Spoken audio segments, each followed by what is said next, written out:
Қымбатты менің тыңдарманым, өмір жолы арнасына қош келдіңіз. Бүгін сізге әсерлі әңгіме ұсынғалы отырмын. Міндетті түрде арнама тіркеліп, лайк басуды ұмытпаңыз. Тәтті ұйқыда жатыр еді, біреу түрткендей болып оянып кетті.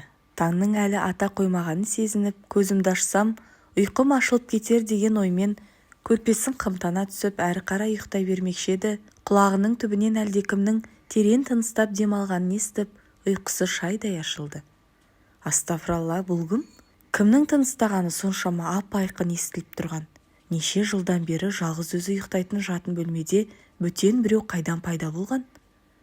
Ала көлеңке бөлме, тым-тырыс тыныштық, ғайыптан пайда болған белгісіз адамның бір қалыпты дем алысы әлдеқандай құпияны бүркемелеп тұрғандай.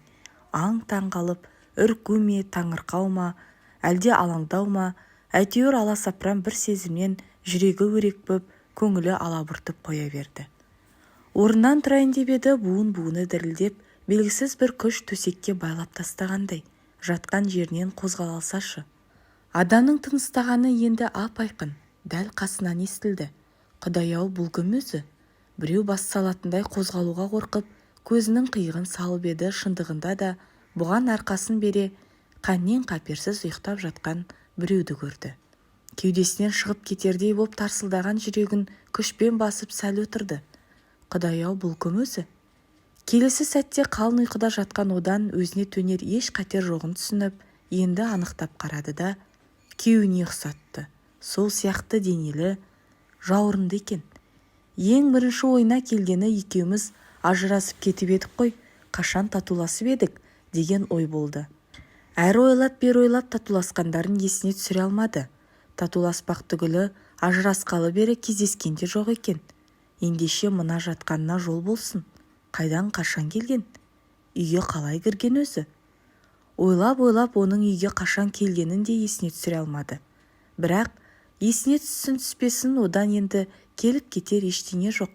Көрместей болып кетістік деген күйеуі міне төсегінде жатыр. Сол-ақ екен, ойпырма, енді ел жұртқа не бетімді айтамын? Дос-жаран, туған-туыс ажыраспандар дегенде көнбеп едім, енді келіп ұрланып төсекке жатқанымыз не? Масқарай деген ой санасын инемен шаншып өткендей болып, тұла бойы бір ысып, бір суынды. Ұйқыдағы қонағының қаперіне ештеңе кірер түрі жоқ. Шөлдеп жатыр ма, әлде түсінде тамақ ішіп жатыр ма екен? Ара-тұра тамсанып, жұтынып қояды. Үстіне жамылған ақжайманың бір шеті иығын жауып, екінші шеті астында қалыпты. Бұл ақырындап қана аударылып түсті. Сақ қимылдап, демін ішіне тартып, қасында жатқан күйеуінің жауырынына бажайлап қарады. Өзі бұрынғысынан толысыпты ғой, деп ойлады. Іле ішінен екінші бір ойы, күйлі шығар, сенен ажырасып, жүдеп-жадап жүрдеп педің, деп өзіне қарсы дау айтты. Жүдеп-жадамай жауырынның домаланып, қоңданып алғанына іштей сәл ренжіп қалған сияқты. Тамақ сау еді байғұс, сонысын дәл таныған біреу қолына кіргізіп ала қойған ғой. Бақытты кезімізді балаларды қиып кетіп, ішкен тамағы бойына қалай сіңіп жүрді екен. Іштегі екінші даусы сықылықтап күлді. Жұрттың бәрін сен дейсің бе? Жан азабын тартып, уайым жұтып, санаңды сан сауал сансыратқанда не таптың? Жүрсің ғой инеліктей қатып семіп. Ал ол қашанда өз жанының рахатын күйттей білген. Солай өмір сүре білу керек. Иә, өмір сүре білу керек екен. Ілуде бір жұптың басына қонатын бақыт құсын қолдан шығарып алғандары сол өмір сүре білмегендіктерінен болар. Әйтпесе екеуі бір-бірін қалай сүйіп қосылып еді. Жазда 2 ай каникулға кеткенде ол көкетайым қалың қалай деп күн аралатып хат жазатын. Көктем шығар шықпаста ал қызыл қызғалдақ әкеп сыйлайтыны ше. Оның отбасының қоңырқай тұрмысы туралы жақсы білетін бұл. Маған гүл алмай-ақ қойшы деп қиылатын. Мен сені онсыз да жақсы көремін ғой. Кейде оның арқасын сүйеп, көк аспанға көз тігіп қиялдауды ұнататын. Сондай сәттерде өзін қандай қатерден де, дауылдан да, жауыннан да оның кең жауырыны қалқалап, аман алып қалатындай көрінетін. Бейқам ұйықтап жатқан күйеуінің жауырыны алғашында әлдебір сезімдерге жетелеп бара жатқандай еді. Тұтқиылдан киліккен ішкі даусы ол сезімін су сепкендей басты. Неменеге үгітіліп бара жатырсың? Әлде отбасының берекесін кетіргені соншалық тыныш отырып, ас суларыңды іше алмай қалғандарыңды ұмытып кеттің бе?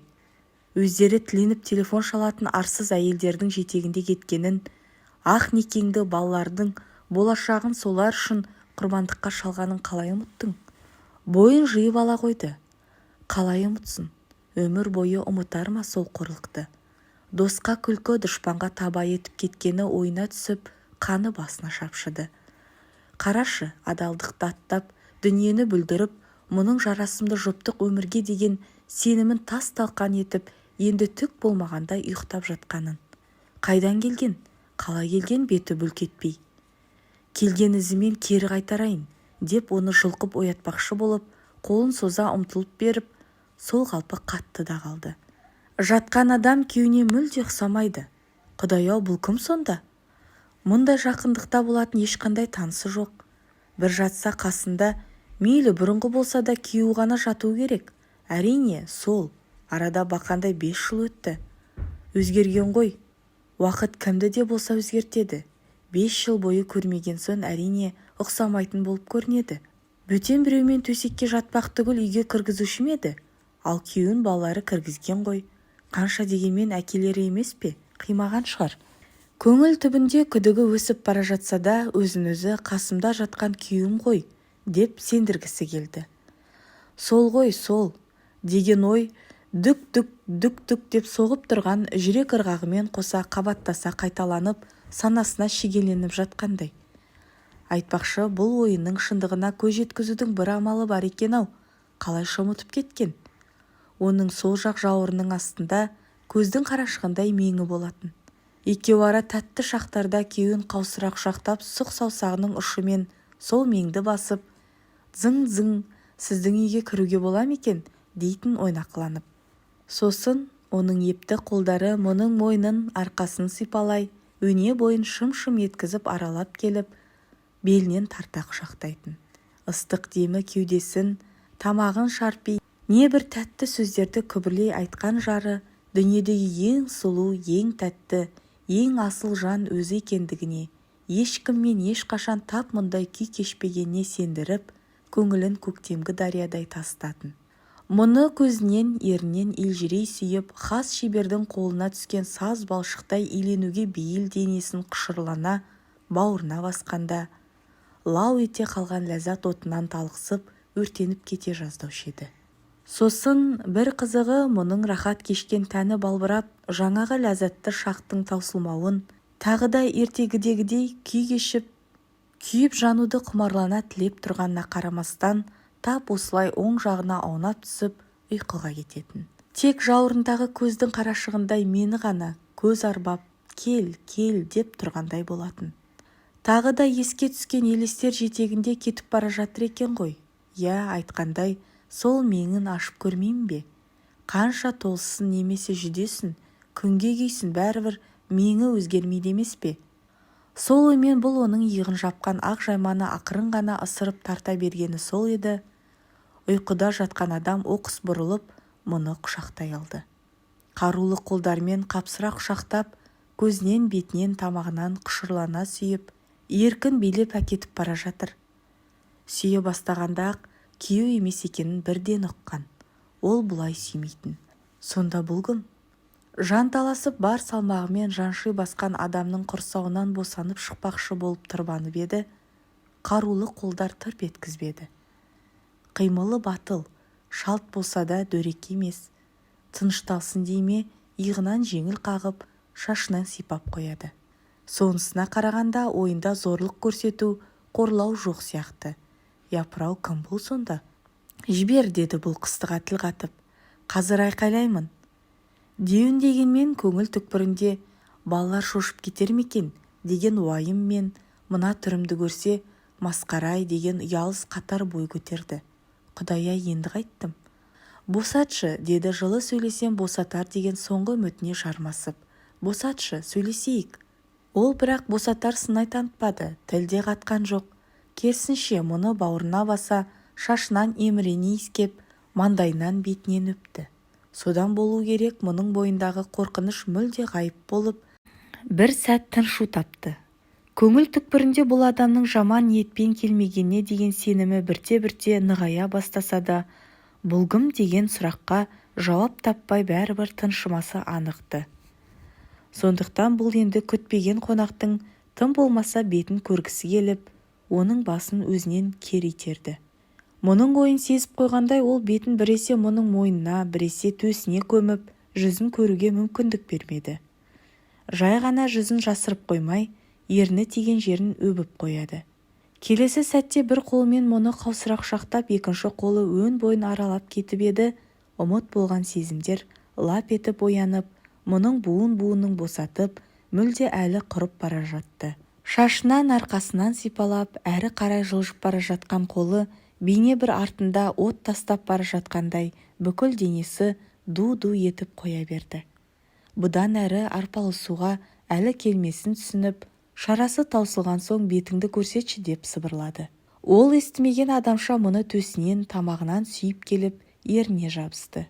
Қалайда бетін көрсетпеуді серт еткендей ақжайманы бастарынан асыра бүркеніп алыпты. Сосын осы кезге дейін оны итермелеумен болған мұның қолын ұстап, алақанын бетіне басты. Әр саусағын талдап сүйіп, ерні қолының сыртынан, білегінен өбіп, өрлей бастады. Ойнағандай тістелеңкіреп, кей-кейде тілінің ұшымен қытықтап қоятын қайтерсің. Бүкіл денесі ән салғандай масайрап, бойы еріп бара жатса да, сонау көңілінің түкпірінде тұрған бұл кім деген сұрақ, мына рахат әлемге алаңсыз сүңгіп кетуіне кедергі жасап, әлдебір қолайсыз сезім көңілін қобалжытып, мазасын ала берді. Бірақ бірте-бірте ол сезімде өлеусіреп барып өшіп, бұрын соңды бастан кешпеген алапат құмарлық сезім бойын билеп, еш нәрсені ойлауға шамасын келтірмей үйіріп әкетіп бар жатқанын мойындамасқа шарасы жоқты. Шындығына келсе, қазір оның ғажаптан пайда болуы, төсегінде жатуы бағанағыдай ашуын келтірмей, керісінше керемет қуанышқа бөлеген. Қабырғасын қаусатып жіберердей қуатты қолдардың өн бойын емін-еркін аралаған қозғалысы, сәт өткен сайын аймалап өпкені бәрі жанынан жағып, осынау ғажап сәттің таусылмауын тілеген. Тек мазасын алып, ызындап тұрып алған сол бір ғана сұрақ болмаса. Мейлі, болар іс болсын, бірақ кім екенін айтпағаны, тым құрса беті жүзін көрсетпегені дұрыс емес қой. Бойын билеген құмарлық отына күйіп жанып бара жатса да, білмейтін, танымайтын адамның ырқынан шыға алмай қалғаны, жастықтай шаншылып, көрпедей төселгені ұят екендігі туралы ой санасын тағы бір түйреп өткендей болды. Денесі дір-дір етіп, әлуетті қолдардың емін-еркін қозғалысына қарсылық жасағандай болды. Бірақ бұл алғашқыдағыдай емес, тым әлсіз қарсылық еді. Дүниені шыр айналдырып, ақыл есін алған сезім тасқынынан өне бойын ұйытқан тәтті ләззаттан айырылып қалғысы келмей, талықсып бара жатып, бетіңді көрсетші деді бар болғаны. Ол тағы да естімеген сынай танытты. Мұның қолын ұстап тартыңқырап, өзін еркелеткенін, сылап сипағанын қалайтынын білдіргендей беліне қарай икемдеді. Бұл енді ашуланайын деді. Үстінен жаншыған салмақ жанына майдай жағып бар жатса да, бетін көріп қалудың оңтайлы сәті түскенін сезіп, оның басынан, құлақ тұсынан қатты ұстап, жұлқи кері итерді де оянып кетті. Атып тұрып, дел сал боп, өңі мен түсін ажырата алмай біраз отырды. Алқынып, ентігіп, біразға дейін бас алмады. Денесі де оттай жанып, тура түсіндегіндей құмарлық билеп дуылдап тұр екен. Оның ып-ыстық алақанның табы әлі де басылмаған сияқты. 12 мүшесін иткен сиқыр сезімнің иірімінен жұлқынып босай алмай жанталасты. Ақыры осыншалық тәтті сәттің бар болғаны түсі екендігін түсініп, өзін-өзі ұстай алмай күйініштен булыға жылап жіберді. Жастығын құшақтап өксіп жатып, ол құрғырдың бетін қайтетін едім, деп ойлады. Құрметті тыңдарман, бүгін сізге әсерлі әңгіме сыйлаған Өмір жолы арнасы арнама тіркеліп, лайк басуды ұмытпаңыз.